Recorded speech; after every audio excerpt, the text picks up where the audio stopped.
Láncreakció, a Clementine Data Science podcastja. Körméndi György vagyok, fizikusként diplomáztam, aztán adatelemzéssel és gépi tanulással kezdtem foglalkozni. És azt hiszem, ma is így döntenék. Kovács Gyula, Data Science Trainer. Célom az adatelemzési kultúra minél szélesebb körben való elterjesztése. Könyves Tóth Előd vagyok, hivatalosan matematikát, programozást és pszichológiát is tanultam, de az életben azt is megtanultam, hogy a nem hivatalos tanulmányok éppen annyira fontosak. Póli Ferenc, digitális terméktervező, tanácsadó, startupper és podcaster, akiben évtizedek óta harcol a programozó és az újságíró.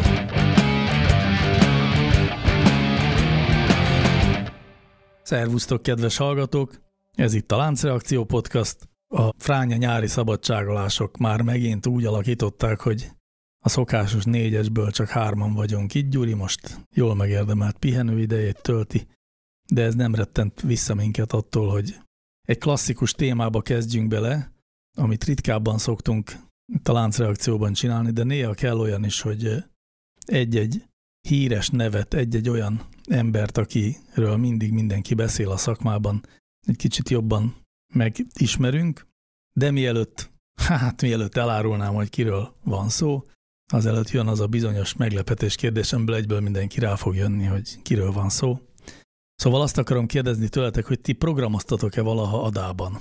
Én azt sem tudtam, hogy van ilyen programozási nyelv. Tényleg? Tehát, abszolút, tehát ez nekem újdonság. Úgyhogy a válaszom nyilvánvalóan az, hogy nem. Ebből bár a memóriám olyan, hogy sokszor így felhívják a figyelmemet, hogy például nézzünk egy filmet, és a feleségem szól, hogy egyébként ezt a filmet már láttuk közösen, de nekem totál úgy tűnik, hogy ezt életemben nem láttam, tehát még az is elképzelhető, hogy programoztam, csak nem emlékszem. És akkor neked nincs olyan, hogy programozás közben folyton elő kell venned a reference manualt, és megnézni, hogy ezen a nyelven nem is tudom, hogy kell értéket adni egy tömnek.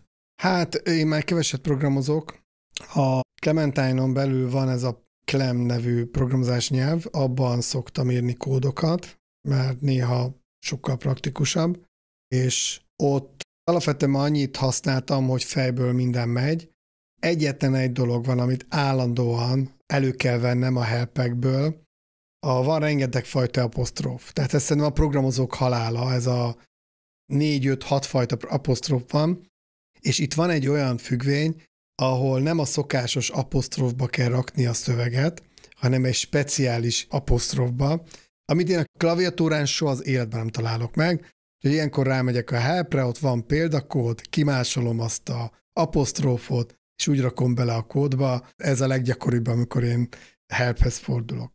Különben, hogyha programoztál volna Adába, biztos nem felejtetted volna el, mert olyan bűvös szavak vannak benne, spoiler, mert amiről majd beszélünk, annak a folyamányoként is fogunk az Ada nyelvről beszélni, de most csak ilyen bűvös szavakat mondok, direkt kábításnak, hogy valakinek kedve legyen végighallgatni a beszélgetést. Tehát ilyeneket, hogy generikus szintje a programozásnak, meg hogy modulcsomagok, meg hogy elaboráció, meg elfedés, átadás, ilyenek vannak. Igen, és akkor te előtt programoztál benne, ebből arra következtetek. Nem programoztam, de én ilyen gyűjtő vagyok, és hát ugye a Pascalhoz hasonlít, azt azért tudom, nem programoztam benne, de megnéztem alaposan, mert nekem óriási ilyen programozó könyvgyűjteményem van otthon, tehát minden régi programozás nyelvnek a kézikönyve megvan otthon, és néha nézegetem. Aha. Érdekes, hogy ez egy viszonylag régi programozási nyelv, mert 1977 és 83 között fejlesztették ki, ami azt jelenti, hogy hát ez egy igencsak öreg cucc. Aztán ehhez képest, ha jól emlékszem, akkor ez még nem egy objektumorientált nyelv. De már valamilyen objektumkezelő, tehát erős típusosság az van már benne. Igen. És ezért is, tehát tulajdonképpen ezzel a céllal fejlesztették ki. Egyébként eredetileg az amerikai hadsereg volt a megrendelő, és azért fejlesztették ki, hogy nagyobb kódsor tömeget is lehessen programozni benne, mégpedig nagyon biztonságos módon, ezért is az erős típusosság nem lehet csak úgy, tudom, értékül adni egy lebegőpontos értéket egy integer változónak, és itt tovább, és itt tovább. Én programoztam benne, de csak azért, tehát én is csak ilyen példafeladatokat, mert nekünk a Progmaton tanították Ugye, amikor én tanultam, akkor pont ez az erős típusosság és az objektumorientáltság kezdetei voltak a legfrissebb tudományos fejlemények, és ezért a kötelező, nem is tudom, Turbo Pascal után, amiben tényleg csak ugye elsajátítottuk az alapokat, modulát tanultunk, és a modula mellett adát, azért, hogy ezt a típusosságot és az öröklődést is tanuljuk. Azt nem tudom, a modulában van öröklődés, arra nem emlékszem, hogy az adában. Van, adában is van, igen. De különben én azért nem tanultam még, mert akkor még nem volt objektumorientált. Akkor még nem volt, aha, igen. A Gyula pedig már nem emlékszik, hogy mit tanult. Erre biztos nem. Én egyetemista koromban, én nem tudom, hol voltál, mikor tanultál, ott Pascal volt, Delphi volt, C volt, de Ada biztos nem. Igen, hát nekünk is inkább csak ilyen példaszerűen, bár mi kb. Egyszerre lehettünk programozó matematikusok, és én az eltén tanultam itt Budapesten, de te is, nem? Nem, Jatén. Szegedi Jate. Hát akkor de azért az eltéről tudom, hogy az erősebb volt. Egy másik világ akkor. Most a szegediek biztos megorolnak rám, de én meg úgy tudtam, hogy a szegedi erősebb, bár én is az eltén voltam, csak hogy visszavágjak. Az minden esetre érdekes, hogy az utolsó olyan úgymond dialektus, amit használnak is még ma, az a 95-ös, ami azt jelenti, hogy hát az már, úristen, 27 éves. Ez nem teljesen így van, mert már tehát 2005-ben és 2012-ben is még kiterjesztették, és még ma is használják bizonyos nagy légitársaságok, ahol fontos a biztonság, repülőirányító társaságok. Ja, és ebben még készülnek ezek szerint. Igen. De úgy is készülnek szerinted, hogy fejlesztenek még ma benne, vagy inkább csak úgy, hogy meglévő rendszereket? Tudtommal 2012-ben még jelentős fejlesztéseket tettek bele. Mondjuk az is már egy 10 éves történet akkor. Aha. Miközben ugye tehát az angol hadsereg, meg a NASA is használta a biztonságossága miatt. Ők aztán valamikor a 2000-es években valamikor ezt elhagyták, de más területeken még mindig használják. Hát ebből már mindenki kitalálhatta, hogy Ada Lovelace-ről szeretnénk beszélgetni majd kicsit, akit egyrészt ugye az Ada programnyelv névadójaként ismerhetünk, de meg főleg úgy emlegetik őt, mint az első női programozót, ami, ha jól tudom, akkor egyes történeti kutatások szerint így talán nem igaz, nem volt ő pontosabban. De igaz, viszont vannak olyan történeti kutatók, akik nem nézték elég alaposan át Ada életrajzát, és tényleg vannak ilyen kritikák, mert volt neki például egy ilyen esete, hogy Babics küldött neki egy írományt, amiben ő egy hibát észrevett és visszaküldött, és vannak is, aki erről a történetről tud, és akkor azt mondja, hogy na hát akkor mindent Babics talált ki, akivel ugye Ada dolgozott, de ez nem igaz. Nem a Babics Mihály. A Babics képerről majd szó lesz, ugye. Tehát ezek ilyen fura, nem teljesen tájékozottságról bizonyságot tevő vélemények. Különben az, hogy mennyire a modernebb kutatások fényében is, meg teljes átnézés után, hogy ez mennyire így van, gyakorlatilag majdnem minden héten, de legalábbis néhány hetente valamelyik tudományos tévécsatornán levetítik Ada életét, számító Ada címmel. Te nézted egyébként? Persze, többször is megnéztem. Ti szoktátok nézni ezeket a csatornákat, ahol orba-szájba mennek ezek az ismeretterjesztő műsorok? Hát vannak válogatva jó műsorok, meg vannak persze. Én menekülök ezekről, tehát én nem bírom ezt a stílust, ezeket, van egy speciális formátuma ezeknek a ismeretterjesztő Vannak olyanok, de vannak jók is. Például ez az Adáról készült nagyon jó. Elmondanám, hogy ez olyan szellemben készült, úgy tudnám ezt hasonlítani, hogy van a Walter Isaacson, aki írta az Innovátorok című könyvet, és benne egy egész fejezet szól az Adáról, egy hosszú fejezet. És ő az egész számítástechnika a történetet, ugye más könyveket Leonardoról is, meg egyéb ilyen számítástechnika dolgokról is írt ugye könyvet, nagy kutatásai, meg utána nézései alapján, és ennek az a lényege, hogy az Innovátor könyvet is, ugye a számítástechnika fejlődését is úgy írta meg, hogy nem kifejezetten ilyen mély szakmai, hogy mostan pontosan például a programnyelvek hogy működnek, vagy pont a Babbage gépe egészen részletekbe menően hogy működik, hanem az a kaland, ahogy az történt a világban, ugye az Ada idejében, az ipari forradalom idején, vagy például aztán később a Szilikonvölgyben, vagy azt követő időket, tehát a kalandot, ami történt, azt írja még, és azért ezt itt mondom, mert ezeken a tudományos csatornákon, ezek például az Adáról, meg ilyen számítástechnika fejlődéséről szóló filmeknek a nagy része is gyakorlatilag úgy látom, hogy az ő ilyen stílus alapján vannak, és ezek nagyon jók. Na most én is utána néztem a hölgynek, és ha jól látom, a tudósokat eléggé megosztja. Tehát van, aki szerint semmi komolyt nem tett le az asztalra, van, aki meg zseniális matematikusnak tartja. Mi az igazság szerint? Tehát én nem tudtam eldönteni. Én igazából, hogy őszinte legyek, nagyon sok cikket elolvastam, és ezekből le se jött, hogy konkrétan miért híres. Mi az, ami miatt ő ennyire benne van a köztudatban. Egy kicsit, hogyha nem tudom, mennyire ismered ezt a Babbage-nek ezt a gépét, hogy mi ez pontosan, el tudnád mondani, mert igen, mi azt tanultuk. Tehát csak sorban, az csak biztos, sorban, hogy csak sorban. De várja, ez a sorban, mert ugye először volt a Babbage gép, és ennek köszönhetően ő csinált valamit, amitől híres lett. De maga a gépet se tudom pontosan, hogy mi volt ez. A szememben csak ilyen csavarok vannak, és a mai észre felfoghatatlan, hogy nevezhetünk csavarokból álló gépet számító vagy számológépnek. Mindenek előtt képzeljék el a kedves hallgatók azt, hogy Gyula szemében csavarok vannak, hogy mennyire ijesztő egy helyzet. De valóban a Babbage gépek, vagy hát igen, ezek ilyen mechanikus számológépek voltak, azok elég nagyok voltak, és nagyon sok ilyen fogaskerékből, áttételekből, hengerekből álltak. De valóban, na de innen majd előtt következik, szóval valójában egyik se épült meg igazán. Komolyan? Igen. Igen, ez mindjárt kiderül, hogy miért, meg egyéb érdekességek. Tehát egyrészt hadd mondjam, hogy ez vicc, hogy az Ada Lovelace-nak a zseniális mi voltát, meg a hozzájárulását a matekhoz, a számítástechnikához, és még néhány egyéb dologhoz, tehát ezt megkérdőjelezni. Ezek a vélemények onnan származnak, hogy régebben is voltak olyan újságírók, akik nem néztek mindennek utána, de hát ez most ki fog derülni abból, ahogy beszélgetünk, hogy ezt egyszerűen a vicc kategóriába tartozik. Tehát zseni volt. Természetesen, és ráadásul ő ezt tudta is magáról, és várja, a kettő nem függ össze. Tehát én rengeteg embert ismerek, aki zseninek gondolja magától, de marhára nem az. És sokáig én is magamat zseninek tartottam, de már rájöttem, hogy nem vagyok az.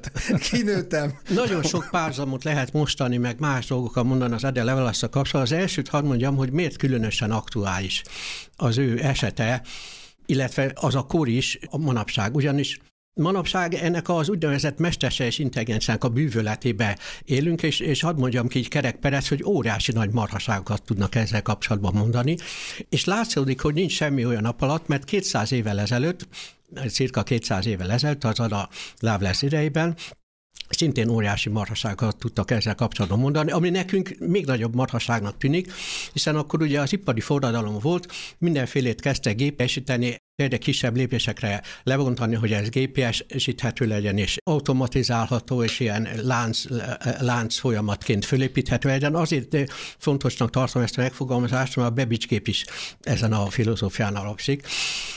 Na most tehát akkor az ipari forradalom táján gyakorlatilag egy óriási hype volt szintén ennek a gondolkodó gépügynek.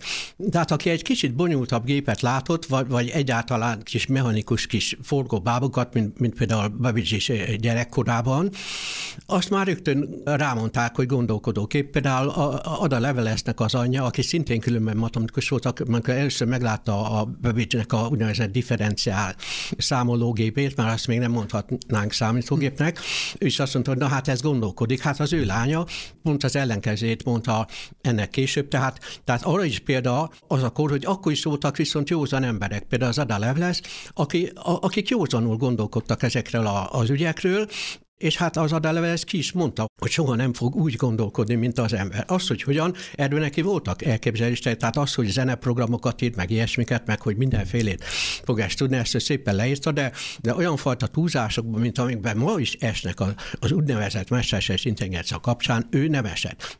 De azért jó a párhuzam, mert annak idején viszont estek. Az, hogy mennyire ilyen volt akkor, arra hadd mondjuk el, hogy 17 évesen Ada Lovelace, aki különben Lord Byron, az egyik legnagyobb angol költőírónak a lánya volt, bár csak 5 hétig látta az apját Ada.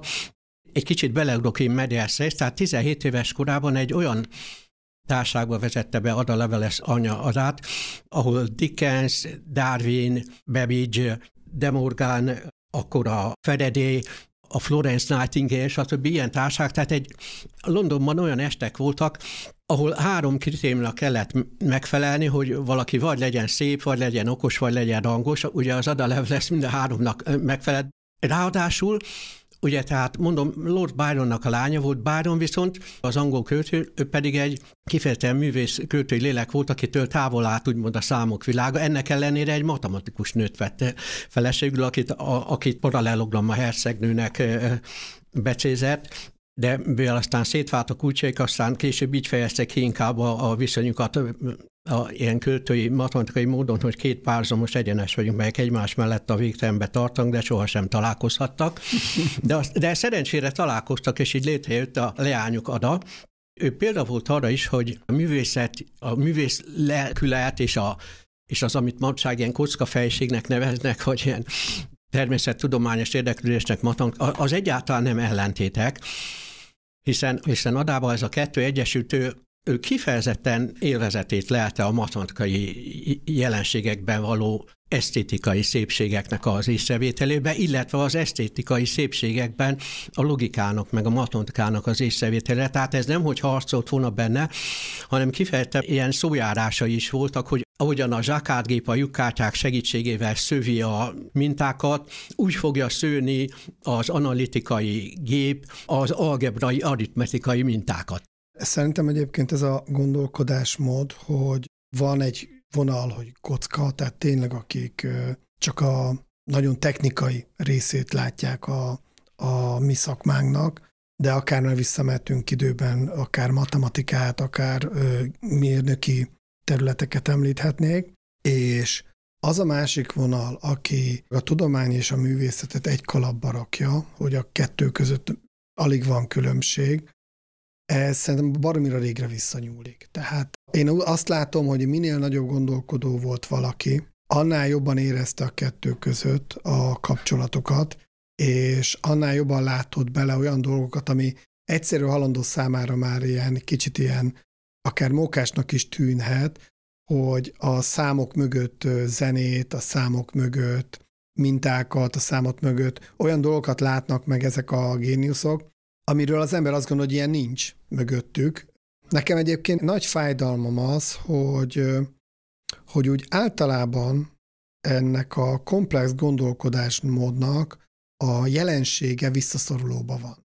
Nem akarok nagyon elmenni a témától, de előbb említetted ezeket a szalonokat. Igen. A szalonokban beszéltek mindenféléről. Nagyon művelt emberek, tudományról, művészetről, mint egy komplex gondolkodásmód megjelent ezekben a szalonokban, de ez a 20. századig eltartott. Ha most elmegyünk egy baráti társaságba, akkor nagyon le vannak szűkülve a témák. Tehát ez a fajta, hogy na most beszéljünk a filmekről, művészetekről, színházról, milyen új tudományos eredmények vannak, attól függően, hogy milyen társaság van, beleragad egy témába, vagy csak a saját szakmájába, orvosok csak a orvosi dolgokról, vagy csak politikáról beszélnek. De ez a fajta komplex szemléletmód, ami engem mindig lenyűgözött, pont ebben a korban. Tehát ez a 19.-20. század első fele, ez nekem nagyon hiányzik. Igen, különben, hát nyilván vannak klasszikus példa, onnantól kezdve, hogy Einstein szépen hegedült, meg Schweitzer hogyan orgonált, meg stb., meg Pitagorasz,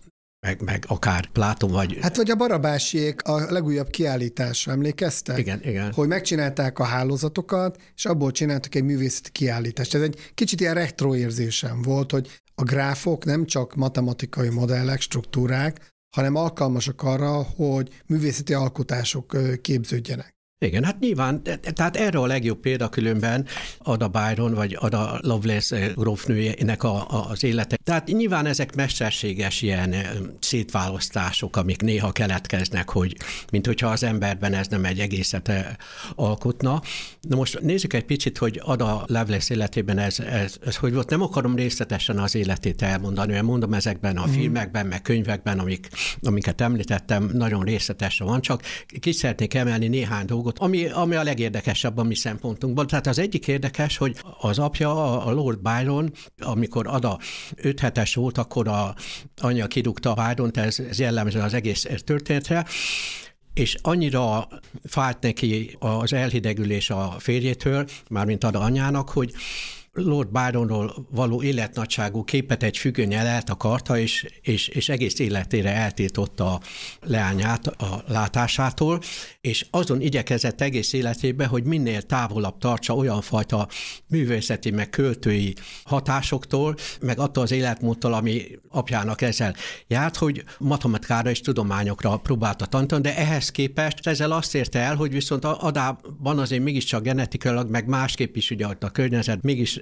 nagyon sok művész érdeklődés is volt. Minden esetre azt lehet tudni, hogy már gyerekkorában nagy hatása voltak rá matematikai, meg ilyen gépi jelenségek.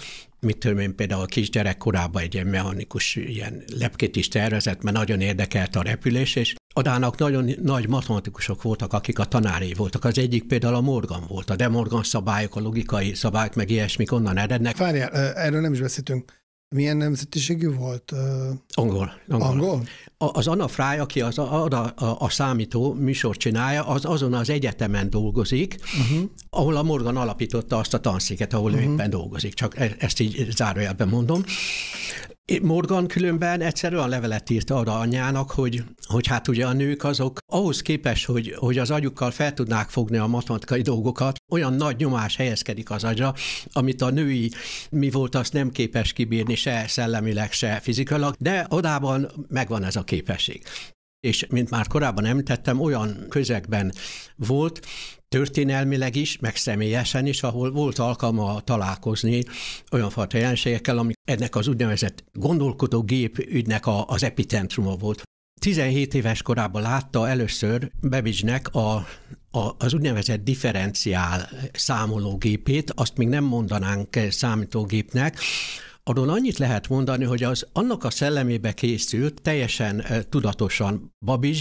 Ő megfigyelte az ipari forradalomban a gépeket, ahogy használják, hogy hogyan bontják le a folyamatokat olyan kis részegységre, hogy hozzáértők az egész folyamathoz, aki nem ért, azokra rá tudják bízni, és amikor valamelyik folyamat kész van, átadja egy olyan valakinek, aki egy másik kis részét csinálja, mihez szintén nem ért, csak annyit, hogy esetleg megnyom egy gombot, vagy továbbtól valamit.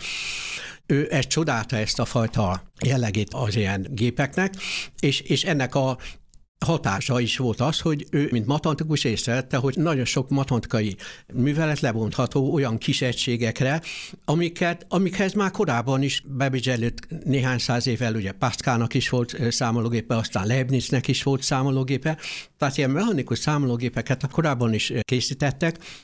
Nos, ez az úgynevezett differenciál gép, amit Babbage ezeken az estéken bemutatott, ez nem volt számítógép, és az egész még föl sem épült. De mit csinált? Ez egy speciális differenciál egyenletnek a megoldására volt úgymond analóg módon behúzalozva, tehát ilyen tengelyeken forgó tárcsák, egymásba kapcsolódó fogas kerekek gyakorlatilag azon az elven, amit úgy mondanánk a matematikában, hogy a véges differenciák módszerével bizonyos ilyen differenciális integrál problémákat meg lehet oldani, de ez ne legyen annyira homályos, mondok erre egy példát, amit mindenki fog érteni szerintem. Van például az X négyzetfüggvény. Vegyük ebből azokat a pontokat, ahol az egész számoknak a négyzetéről van szó, hogy 1, 4, 9, 16, 25. Észre lehet venni, hogy a négyzetszámok között a különbség a páratlan számok. Ebből az következik, hogyha egy négyzetszámot, egy bármelyiket, mondjuk 1526-nak a négyzetét, hogyha ki akarom számolni, akkor hogyha már tudom az 1525-nek a négyzetét, hogy mekkora a különbség a kettő között, akkor az 1525-höz hozzáadom a különbséget. Tehát, hogyha különbségekre le van bontva a négyzetszámok közötti különbség, akkor egy négyzetszámot úgy is ki lehet számítani, hogy elindulunk az egytől, és akkor úgymond rekurzívan egy ilyen ciklikus lépésekkel mindig kettővel nagyobb számot adunk az előző négyzetszámhoz, és akkor az n-edik lépés megkapjuk az n-edik négyzetszámnak a hatványát, vagy visszafele a gyökét. Na most, tehát ilyen elven működtek ezek a számológépek. Most ez az úgynevezett differenciál számológép, amit mutogatott Babbage ezeken az estiken, ez nem volt kész, ennek egy része volt csak kész, és ahhoz, hogy egészen kész legyen ehhez, hát rengeteg pénzre lett volna még szükség, amit ő meg is kapott, de közben rájött valamire, meg közben Ada is rájött valamire, és közben kapcsolatba kerültek, hogy ő tud egy sokkal jobbat is csinálni, tehát gyakorlatilag a Jacquard szövőgépeket megnézték, És hát ugye látták, hogy Jacquard úgy oldotta meg úgymond lyukkártyákkal a szövőgépeknek a vezérlését, hogy bizonyos tűk fölmentek, rengeteg tű, amik szabályozták, hogy a zöldminta kialakuljon, milyen szálak legyenek lent meg fönn. Ezt lehetett úgy szabályozni, hogy egy lyukkártyán átmentek ezek a horogszerűségek, amik megfogták a cédnákat vagy fonalakat, amiket föllehúzogattak, és egy lyukkártyával volt vezérel, tehát hogyha volt ott lyuk, akkor ott fel tudott menni egy pászra. Ha nem volt lyuk, nem tudott. És így vezérelték. Most például Babics mutatott az ő estjén egy olyan képet. Ez végül is egy kód volt. Ez egy kód volt. Mutatott olyan képet Jacquardról, meg a szövőgépéről, egy nagyon szép képet, és akkor az angol uralkodó éppen ott volt az estén, és ő is kérdezte a Babicstól, hogy minek mutogatja ezt a képet, miközben milyen érdekes más gépeket, meg miket mutat egy közösséges képet, ő minek mutat Jacquardról. És mondta Babics, hát azért mutatom, mert ez a kép alkalmas arra, hogy magyarázzam, hogy miket lehet csinálni lyukkártya vezérléssel, meg géppel. Ugyanis ez a kép úgy készült, hogy 24 000 lyukkártyával, Jacquard lyukkártyával vezéreltek egy szövőgépet, és akkor utána mutogatta az ő saját gépét, ami mindenkinek egy cirkuszi mutatvának tűnt ott a közelben, kivéve egy 17 éves leányzót, akit úgy hívtak, hogy Ada. Ő 17 éves korában ezt látta, és rögtön Babicsnak tanítványa is lett, illetve munkatársa, inkább így lehetne mondani, felismerte a szépséget és a lehetőséget ebbe a gépen. Na most akkor a következő lépés az volt tehát, hogy ez a gép egy nagyon nagy gép lett volna, hogyha az egészet fölépíti, ennek egy részlet, ami elkészült, azt mutatta be a Babics, az egész az egy hatalmas szobát elfoglaló gép lett volna. Ez 25 000 alkatrészből állt, és igen? 15 tonnás volt. Melyik, ami elkészült, vagy ami lett volna? Az, ami elkészült, az első a differenciálgép. És még tegyük hozzá, hogy ez nem egy valami kis maszek, igaz, hogy ő ezt a pincéjében építgette, de hát a világ legjobb mérnöke dolgozott ezen, és hát végül is ezért is nem épült meg teljesen, mert volt ott valami licenc üggyel kapcsolatos vitájuk a főmérnökkel, és emiatt a terve azok, mivel azok a mérnökhöz tartoztak, emiatt a Babics nem tudta folytatni tervezését magának a gépnek, mindegy, de közben pedig rájött, hogy egy sokkal jobbat is tud csinálni. Kitervelte a Jacquard lyukkártyák alapján való vezérlést, és akkor elnevezte ezt az egész mechanizmust analitikus gépnek. Összességében a művelet végző fogaskerekeket, meg hengereket tartalmazó géppel együtt, meg a lyukkártyákat tartalmazó, meg vezérlő, meg működtető gépekkel együtt, ez egy egész ilyen hatalmas, 6-7 méter magas, valamire gondoljunk, olyan lett volna, amit gőzgép hajtott volna. És különben meg is tudták volna csinálni. Tehát például ezt a gépét, amire kapta a sok pénzt, az előzőt, a differenciálbüvet, ezt ő végül is nem építette fel, de a tervei alapján fölépítették később, és ezt meg lehet nézni. És működik? Egy ilyen múzeum, és működik. A Londoni Tudományos Múzeumban van kiállítva. És tényleg szerintem nem kell ahhoz művészléleknek lenni, hogy az ember a szépséget is lássa ebben a gépben, mert nagyon szép, csodálatosan van megépítve, és azt sem kell csodálni, hogy valaki, aki se a technikához nem ért, se a matekhoz, se semmihez szállna, az azt gondolja, hogy talán gondolkodik is. Ehhez a meg nem épült géphez írt Ada Lovelace programokat.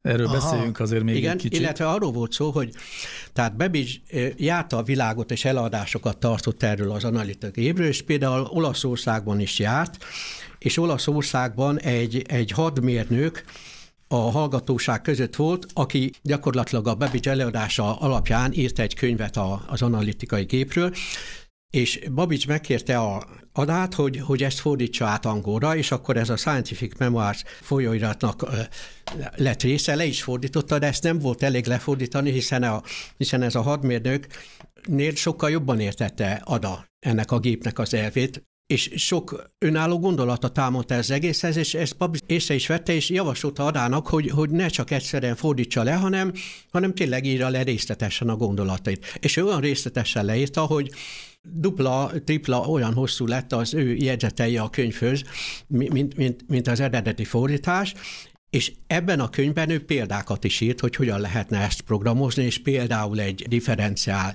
egyenlet megoldását, illetve a Bernoulli számsorozatnak a generálását egy ilyen analitikai géppel ezt leírta. Emiatt van a vita, amit Gyula, te is említettél, akik csak azt a sztorit ismerik, hogy Babics is írt különben körülbelül 20 matematikai feladatot végrehajtó programot a saját gépére, elvileg, mivel ez a gép nem épült meg. Tehát ez poén, tehát ha jól értem, ők úgy írtak életükben egy rakat programot, hogy soha nem futott. Nem futott, de ez ugye hát a Turing-gép is olyan, hogy az is egy elvi gép. Arról nem is beszél, hogy algoritmus, akiről az algoritmuson elnevezett több ezer éve, ő is gépek nélkül csinált algoritmusokat. Arról nem is beszél, hogy az euklideszi algoritmus, amit minden általános iskola első-második osztályból, amit tanítanak, azok is gép nélkül működnek, és az iskolások is használják. A Babbage-nak volt egy olyan publikációra szánt műve, amit elküldött az Adának, és az Ada talált benne egy súlyos hibát, és azt visszaküldte. És valaki csak ezt a levelet olvassa Babbage és Adából, és ebből azt mondják, hogy na hát akkor az Ada nem is volt egy olyan nagy, csak hibát talált, véletlenül más művőben milyen könnyű megtalálni hibát, ugye más szemben a szálkát magunkat, hát ilyen szempontból, tehát ugye a rajongó valaki fanatikus, mit tudom én, volt, ilyeneket írtak róla, de hát ez csak egy nagyon kis része az ő kapcsolatuknak. Kétségtelen, hogy Babbage is írta a saját magát az tervezett analitikus számítógépre programot, de ezt nem közölte. És ezt akkoriban írta, amikor Ada is, és Adának viszont megjelent ez ebben a műben, ebben a Menebre művének a fordításában, hozzátűzött megjegyzésekben. Ez egy picit zárójelben mondom, hogy ez ilyen értelemben hasonlítható a Bolyai Jánosnak az appendixához, aki az apjának a művéhez tudta csatolni csak azt a művet, amiről később híressé vált. Hogy nézett ki egy ilyen kód? Tehát ilyen tűpontokat rajzolgattak, vagy hogy képzeljem el?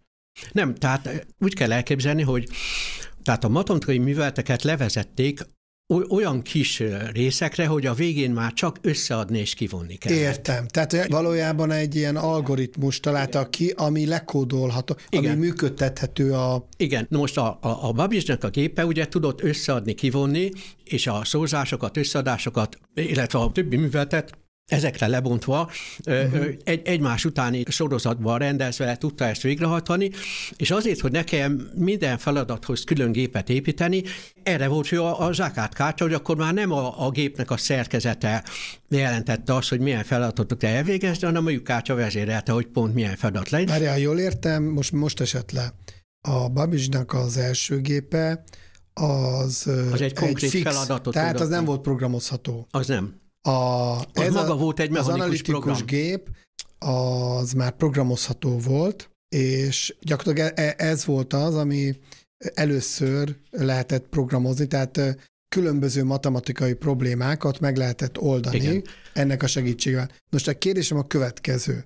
Ha elkészült volna, akkor ez miben lett volna több, mint hogyha papíron megoldják a feladatot?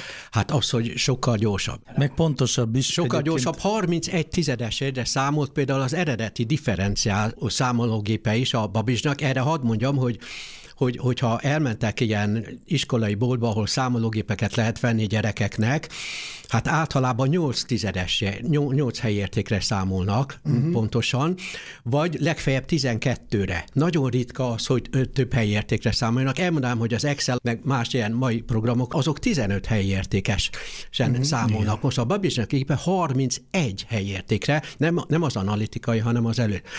És hogy bocsánat, csak hogy miért is volt ez az egész érdekes, mert ugye korábban ilyen számolótáblák segítségével, tehát a 4 jegyű függvénytáblák korai megfelelőjét használták, és hiba volt benne, mert azt emberek kézzel számolták, és például a hajózásban, navigációban használták pontosan ezt, és hajók eltévedtek amiatt, hogy voltak hibák ebben. Ez volt eredetileg a Babbage-nek az elképzelése, hogy ezt váltja ki egy olyan géppel, ami pontos, és ami nem fárad el, és nem véd hibákat, hanem jól számolja ki ezeket a táblázatokat. És annyira ez volt Babbage elképzelése, hogy neki csak ez volt. Tehát ő csak ilyen néhány matematikai problémának a megoldását látta ebben, Ada viszont látta ebben az általánosítást is, és az Ada, hát egyrészt gyakorlatilag ő javasolta a Babbage-nak, hogy a 2-es számrendszerbe használja, másrészt az Ada rájött arra, hogy a számok és szimbólumok ugye egymással társíthatók, és így végül is nem matematikai problémák is, hanem például zeneszerzés is, vagy bármilyen fajta művészeti tevékenységnek is bizonyos mechanikusabb részei, azok géppel megoldhatók lesznek, és ez a főmű. Ezt persze aztán később elfelejtették, mert ugye sajnos szegény Ada Lovelace, neki 3 gyereke volt, és 36 évesen, ugyanúgy, mint az apja is 36 évesen meghalt, Na most ezt a tevékenységét, meg ezt a művét, meg ezt a zseniális látásmódját, ami úgynevezett jegyzetekben, amit ennek az olasz hadmérnöknek a művőhez írt, ő gyakorlatilag mindent leírt, amit ma úgynevezett mesterséges intelligenciáról fantáziának, azon kívül, hogy ő azért leírta, hogy soha nem fog úgy gondolkodni, mint a gép. Tehát ő túlzásokban nem esett. Tehát ezt azért szeretném kiemelni, mert a történelem során nagyon sokszor volt ilyen hype-ja, ilyen lelkesedés időszak annak, hogy most ilyen műemberek, meg műgondolkodó gépek, meg ilyesmik lesznek, de mindig a történelemben mindig voltak, akik megtartották a józanságokat ezzel kapcsolatban, és az, hogy különösen abban a korban egy matematikus, most hadd mondjam így, hogy nő, tehát ebben a korban szinte néha bűnlihet kimondani, de hát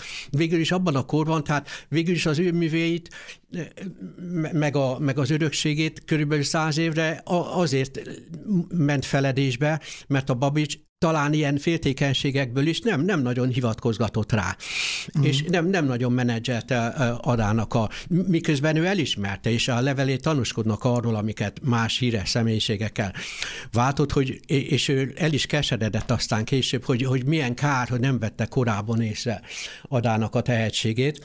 Minden esetre kb. 100 évre elfelejtődött ez az egész sztori, és igazándiból mit gondoltok, kihúzta elő az egészet? Turing elevenítette fel, ő írt róla egy tanulmányt, ráadásul, tehát ő érdeklődött ezek iránt, és ezeket föl is használta az ebből származó tapasztalataikat az ő kód megfejtő gépéhez. Így van, és hát így érkezett meg aztán Ada Lovelace a mai korban már, mint az ő hagyománya és emlékezete, és így nevezték aztán erről az Ada programozási nyelvet. Igen, különben van Ada Lovelace nap is, az meg október 11. Néhány dolgot mondjuk a programnyelvről, nem akarom részletezni, csak egy percbe beleillő, tehát ez nem egyszerűen objektumorientált is volt, hanem párhuzamos programozást is lehetett benne játszani, és valóban a fő lényege a biztonságosság volt, ami nem csak a programozás technikája, ahogyan a szintax működött, ami miatt egy kicsit egyesek bonyolultnak is mondják, hanem a fordító programokat is úgy írták ehhez meg, hogy egy kicsit nagyobb biztonságra törekedvén, de a fő lényeget, tehát például kivételkezelés, párhuzamos programozás, objektumorientáltság és a hatalmas modul komplexitások, amik akár hierarchiában szerveződnek, azoknak is az egész rendszeren belül való kezelés, és ez mind az Ada programnyelvbe tartozik bele. Ezzel zárhatjuk ezt a mai beszélgetést, éljen Ada Lovelace emlékezete. Sziasztok!